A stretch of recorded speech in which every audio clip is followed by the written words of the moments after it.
Shalom Lekulam e bem-vindos ao canal. Hoje nós estudaremos a mitzvah de Ibum, o casamento levirato. O que seria então o casamento levirato?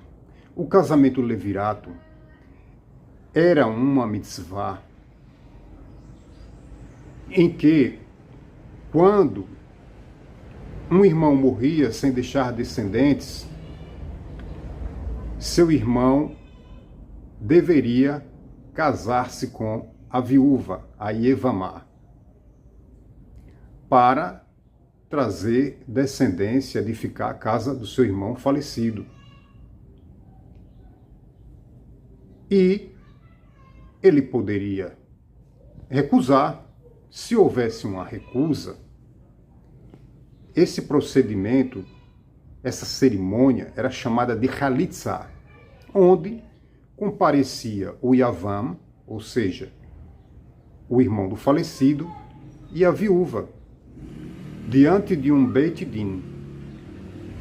E ao apresentar-se ao Beit Din, ele deveria comparecer com um sapato especial em que havia tiras e amarras, e a Yevamá retirava esse sapato, a saber, do pé direito, não poderia ser do pé esquerdo, tinha que ser do pé direito. E ela cuspia, após tirar o sapato, ela cuspia na presença dele, diante do tribunal, de frente ao Yavam, cuspia como uma forma de rejeição espiritual a clipar, porque casar-se com a viúva representava o cumprimento de um mandamento muito brilhante, visto que a alma do seu irmão ficava suspensa entre os mundos. Isso era chamado Tluyá. Então, Tluyá é um termo hebraico em que fala dessa suspensão que a alma ficava, a alma do irmão, procurando correção, esperando que seu irmão, o Yavam, coabitasse com a viúva. E nessa coabitação, interessante frisar isso, que o Yavam representando Zeampin. O que é Zeampin? Zeampin representa o aspecto masculino do sagrado. Hashem é chamado de Hashem também, representando o aspecto, a energia masculina, que o homem a representa no sentido físico. E a mulher, a Yevamá, representando Malchut, o vaso, o útero, a capacidade de gerar. O Yavam representando Zeampin, que é o doador, o emissor. E o emissor, onde passa a semente, é o lugar do pacto, onde faz a Brit Milá, chamado de Esod.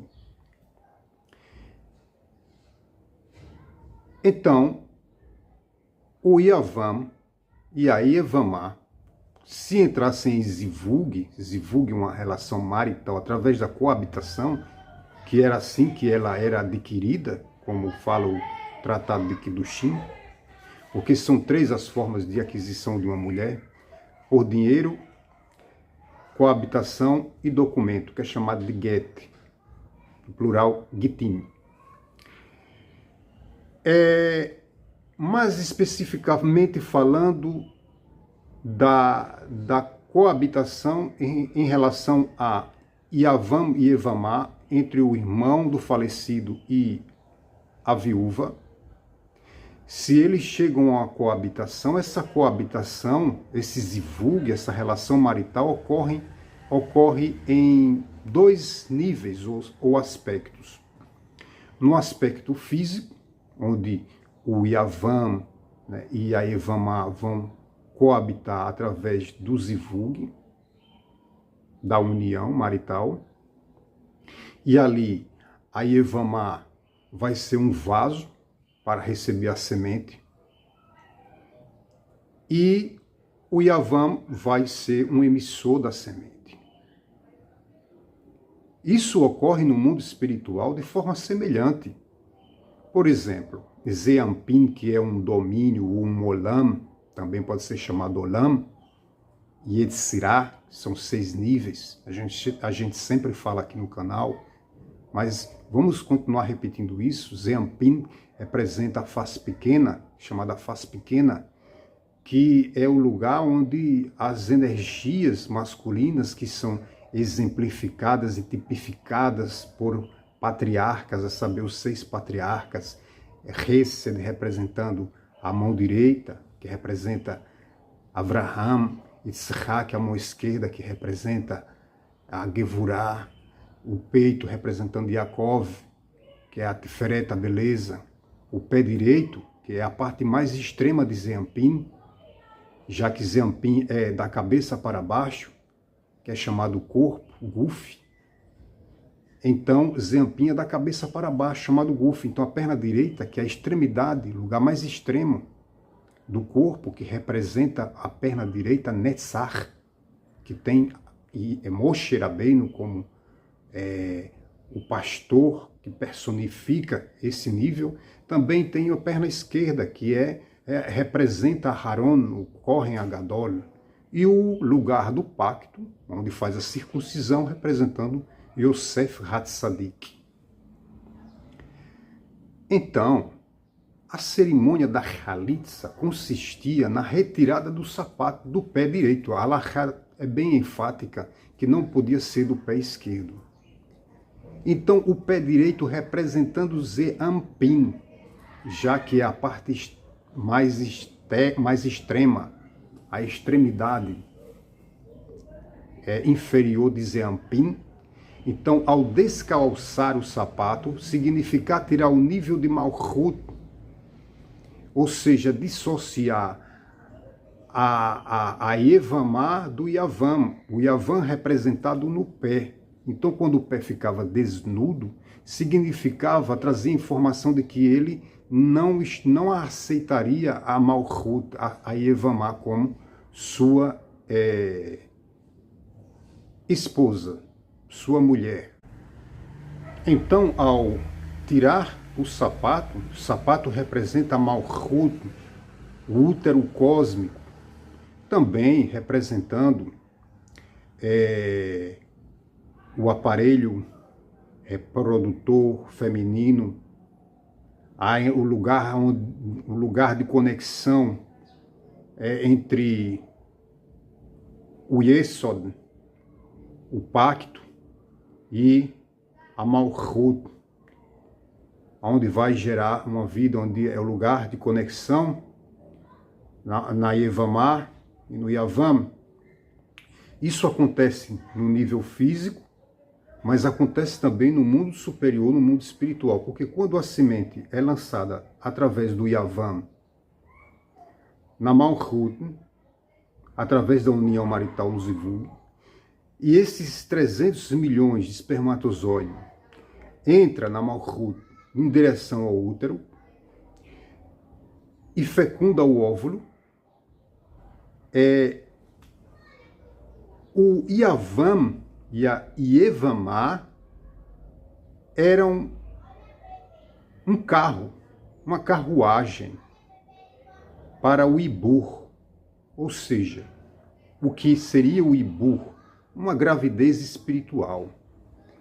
O Yavam, o irmão do falecido, recebia a alma do falecido porque ela ficava, como foi falado, em Tluiá, suspensão entre os mundos, procurando correção, devido ao fato de que ela partiu desse mundo precocemente. Então, para ela completar o seu tikkun, dependia do seu irmão. Então, ele recebia a alma por Ibur, gravidez espiritual, isso durante o Zivug, da união através da coabitação. Se ele dissesse, não, eu aceito trazer meu irmão, e aí é evidente que o material genético do Yavam e da Yevamá vai gerar um guf, um corpo físico, mas o corpo espiritual é do falecido. Porque assim como há uma semente física, a saber, o espermatozoide e o óvulo, no nível espiritual há também um mesmo movimentar, em que há uma semente espiritual, tanto no nível de Zeanpin, no mundo superior, no Olam Yetzirah, bem como na Malchut espiritual, que é a contraparte da Yevamah, e o Zeanpin no mundo espiritual, que é a contraparte do Yavam.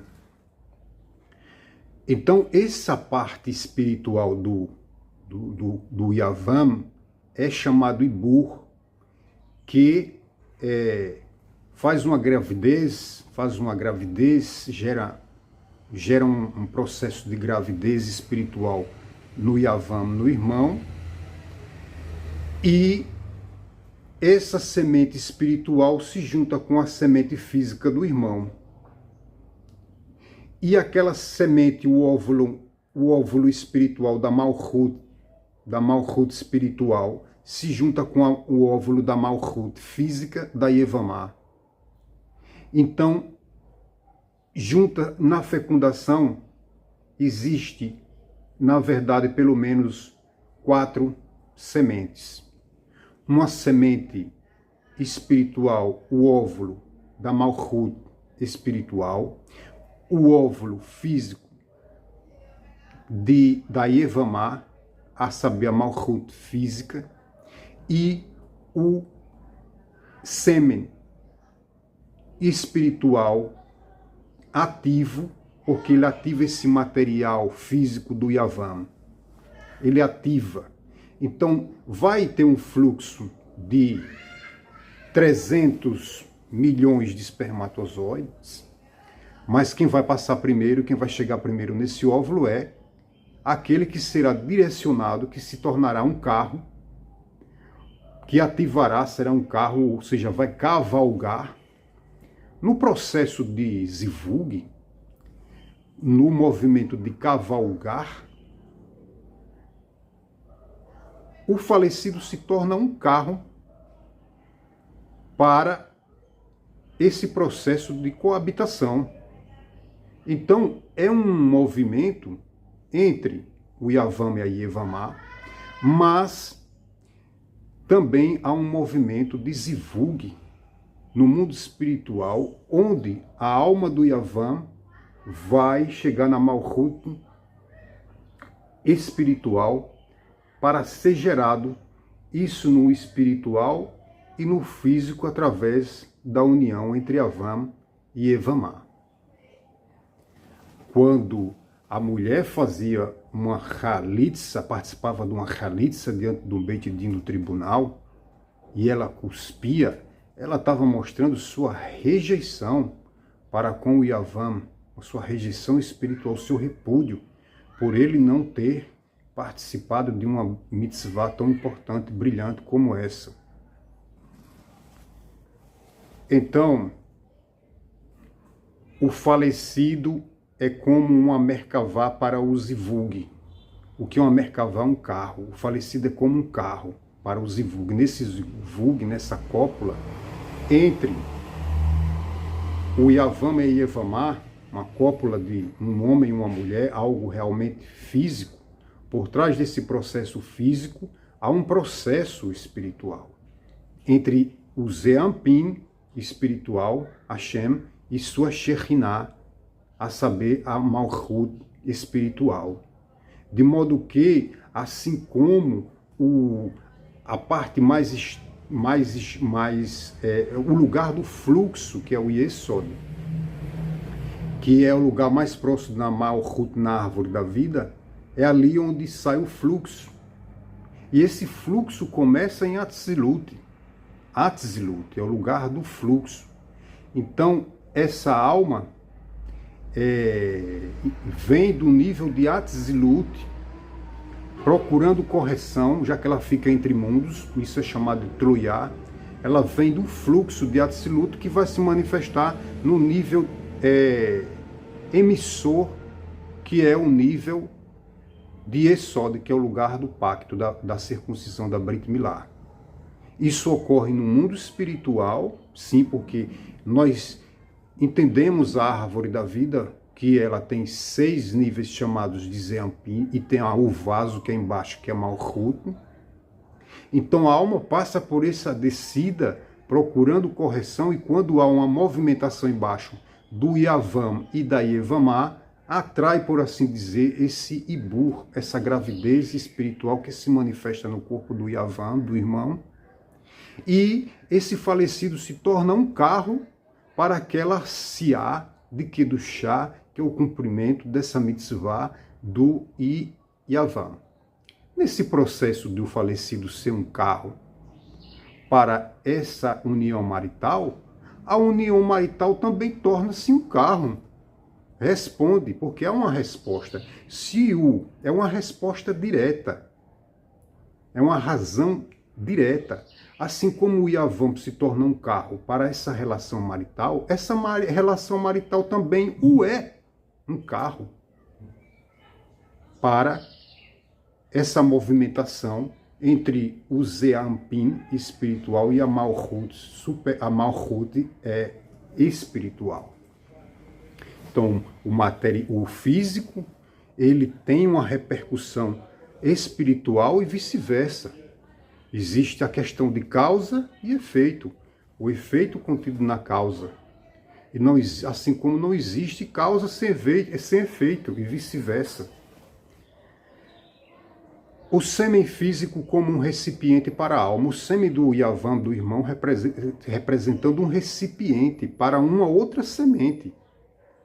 Então a semente física do Yavam, do irmão, se torna um cli, um recipiente para uma semente espiritual, a saber que vem descendo por Zeampim até o Yesod do Zeampim espiritual, até fecundar essa semente física do Yavam, que procura uma semente espiritual da Yevamá, o óvulo, que também está, por assim dizer, já ligada e conectada com um óvulo de Malchut espiritual.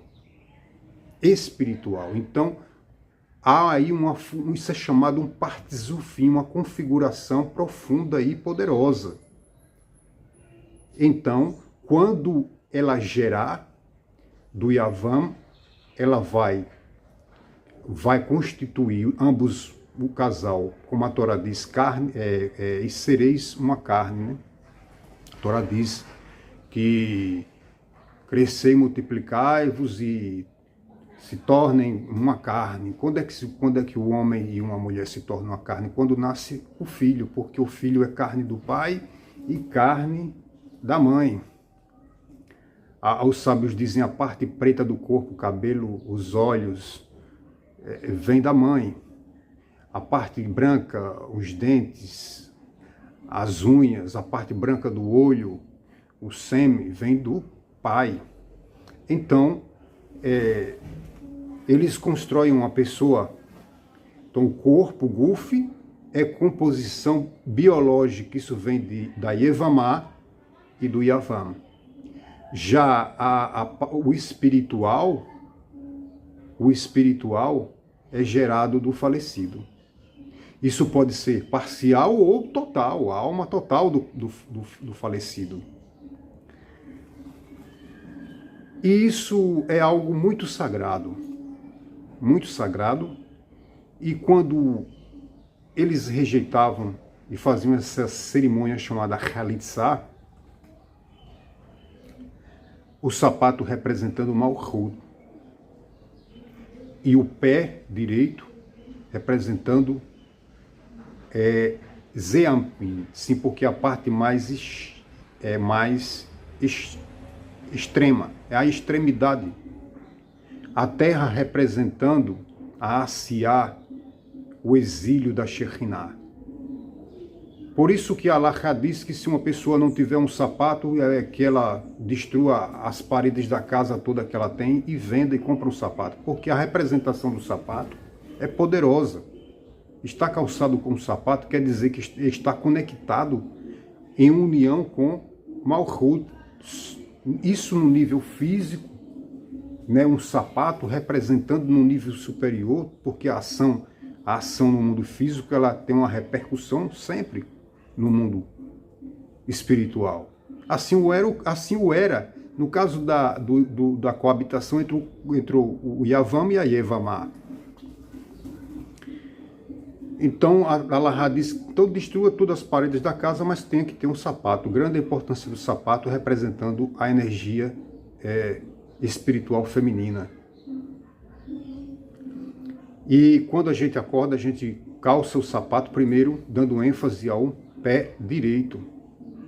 Por isso que na hora de fazer essa cerimônia de Khalitsa, a mulher, a Yevamá, tirava o sapato direito e depois disso, diante do tribunal, ali, ela, após tirar, ela cuspia no chão diante não diante do tribunal, diante do Yavam, mas que o tribunal presenciava tudo. Também, nesse sentido, diante, né?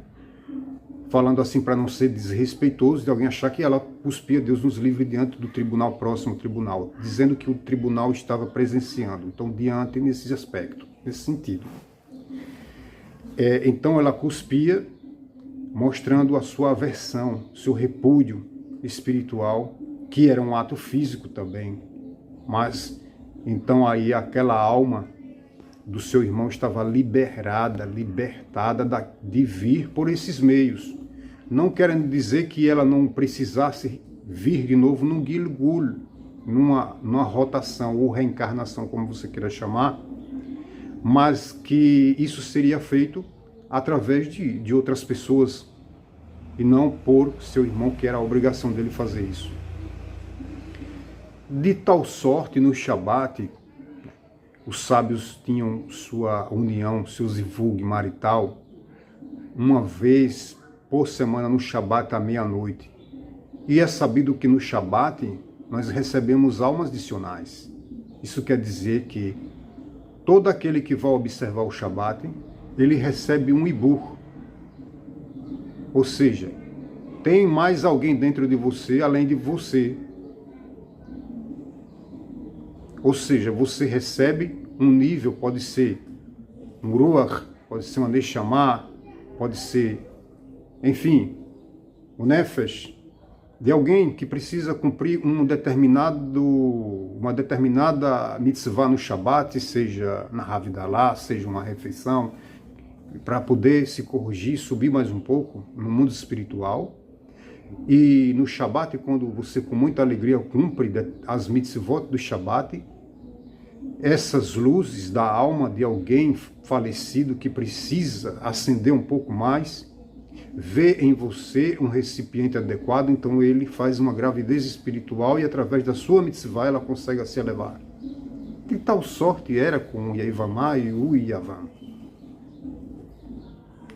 E então havia o Tikkun da Neshamot do Yavam, se o processo, né, se ele aceitasse, o Yavam aceitasse, havia o Tikkun HaNefesh do falecido, do irmão do Yavam, o Tikkun Neshamot do irmão do falecido, haveria o Tikkun Neshamot do irmão do falecido, o Tikkun Nishmati, que é o reparo daquela morte precoce, o Ibu, que é a gravidez espiritual, e o Gilgul. Isso tudo operava, estava em ação, todo esse processo estava sincronizado. Então, é de grande importância entender isso e saber que a cerimônia do Ibu não era um ato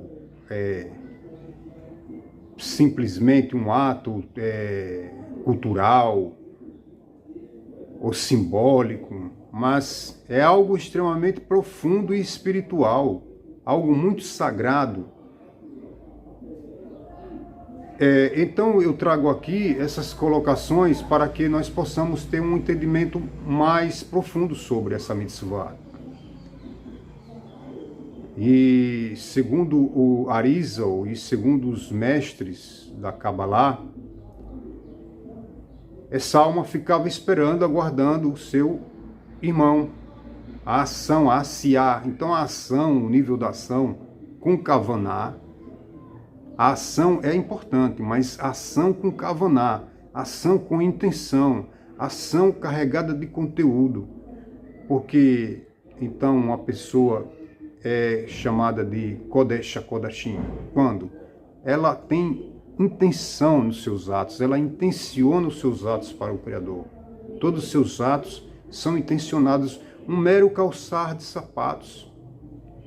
Se a pessoa tem conhecimento e profundidade disso, ela está sabendo ali que está fazendo uma união, uma conexão em um simples calçar de sapato. Que uma ação meramente e supostamente secular, fútil, tem uma representação simbólica e espiritual muito profunda.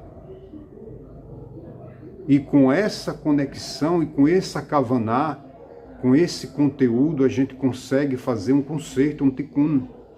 Tanto um tikkun auto-pessoal como um tikkun olam, um tikkun no mundo. Tikkun nos universos, nos olamotes, nos universos paralelos. Assim como nós estamos aqui nesse mundo, nos movendo como criaturas vivas, encarnadas, existe uma parte de nós, uma versão nossa em cada olam. No olam Yetzirah, no olam Briah, no olam Atzilut, enfim, de forma potencial, não revelada e não consciente. Nos universos, nas estruturas espirituais ainda mais profundas, como o Adam Kadam, o Or Ein Sof e o Ein Sof, nós existimos em todos esses mundos, em todas essas estruturas elevadas. E ao fazer uma ação que alguém poderia achar que é simplesmente secular, mas se carregada de kavaná, e kavaná quer dizer conteúdo, ser santo, ser kadosh, Kodesh HaKodashim é ter conteúdo, procurar entender, procurar se aprofundar na Torá para que nossos atos sejam permeados de kavaná. Kavaná quer dizer intenção conscienciosa. E é dessa forma que nós encontraremos o nosso lugar no mundo vindouro. Como dizem os mestres da Kabbalah, Olam Rabá, ele é um mundo, uma estrutura espiritual que está no Ein Sof. E nós estaremos no Ein Sof de forma consciente. Não como agora que nós já estamos de forma potencial contido em todas as coisas, porque nós somos um microcosmo. Como somos um microcosmo, então o macro também está em nós. E nós estamos, o macro está em nós, mas o macro também contém um micro. O micro contém um macro e o macro contém um micro. É como aquela relação sincronizada entre o sêmen do Yavam e o sêmen da estrutura espiritual Zeampin, falando da estrutura espiritual, que tem uma estrutura espiritual corpórea, que é chamada da cabeça para baixo, é chamada de Zeampin, mas existe também uma estrutura espiritual, com essas mesmas configurações chamadas de partes do fim. Então, a mulher representando Malchut e o homem representando Zeampin. Então eu desejo a todos boas reflexões, que Hashem possa falar de forma mais clara no coração de cada um de vocês, que as palavras da Torá sejam bem compreendidas, que vocês possam prosperar na Torá a cada dia, aprendendo uma novidade, dimensionando o seu campo visual e ver a Torá de forma mais holística, de forma mais abrangente, mais sabe, onde a gente sinta a conexão com o Criador através dela e estarmos atados a Ele através do nosso cordão umbilical espiritual. Porque o cordão umbilical, quando a gente nasceu, foi cortado. Mas o cordão umbilical espiritual, ele parte daqui, do nosso umbigo físico, embora a gente não veja, mas vai parar lá no mundo superior. O que causa desconexão, corte, diferentemente daquele corte que o obstetra fez, ou a enfermeira, quem faz esse corte somos nós mesmos. Quando a gente faz uma ação de haverá, quando a gente consegue impregnar nosso corpo com tumar, com impureza. Quando a gente se apega, se atrela através do outro lado, a Sitra Achra, através das nossas ações. Nós temos que repudiar a Sitra Achra. Por isso, um simples ato de cuspir no chão, de mostrar nossa aversão para o que é contra a Torá, é uma ação de Kedushá. Assim como a Yevamá, que cuspia ali, vê aqui uma ruindade da parte do Yavam, de não fazer algo tão grandioso e possibilitar que uma alma volte, e ainda vir no seio familiar e ele olhar e dizia que, opa, aqui é meu irmão, nasceu, tem um material genético meu, da viúva do meu irmão, mas a alma é do meu irmão. Então ela, conhecedora disso, sabendo de que o irmão estava rejeitando, ela cuspia. Então a gente também tem que cuspir quando passa na frente de uma casa de idolatria. Cospe, vê esses movimentos LGBT, não sei o que mais lá, não na frente, porque isso vai causar problemas para a gente quer evitar problemas, mas sai um pouco lá na esquina, ainda está enojado com algumas coisas que viu, cospe. Então isso tem base na Torá. A Torá, ela não dá margem para o que é impuro, o que é desvirtuado. Nós não podemos aceitar como normal certas coisas. Claro que a gente tem que não bater de frente, porque ninguém quer ser processado. Quem quer ser processado? Eu não quero. Então tem que ter um certo jogo de cintura, mas no fundo nós sabemos o que é certo e o que é errado. No fundo nós sabemos o que é certo, o que consta na lei divina. Evidentemente, nós não vamos procurar ofender ninguém, cada um tem sua liberdade de escolha para fazer o que quiser, desde quando isso não seja sugestionado para mim, de que eu consinta e de que eu me cale, de que eu afirme que isso está correto, porque onde que fica a minha liberdade? Então, assim como as pessoas têm liberdade para fazer as suas escolhas, eu também tenho a minha, você também tem a sua. Que nossa reprovação não seja diante de ninguém, cuspir diante de ninguém, vai caminhando na frente, ainda está, mostra o seu repúdio, um ato simples. Isso também tem implicações muito profundas no mundo espiritual. Então desejo a todos boas reflexões. Se esse conteúdo foi relevante e você gostou, compartilhe, deixe seu like e toque no sininho de notificações para receber mais conteúdos. Shalom, shalom e até a próxima.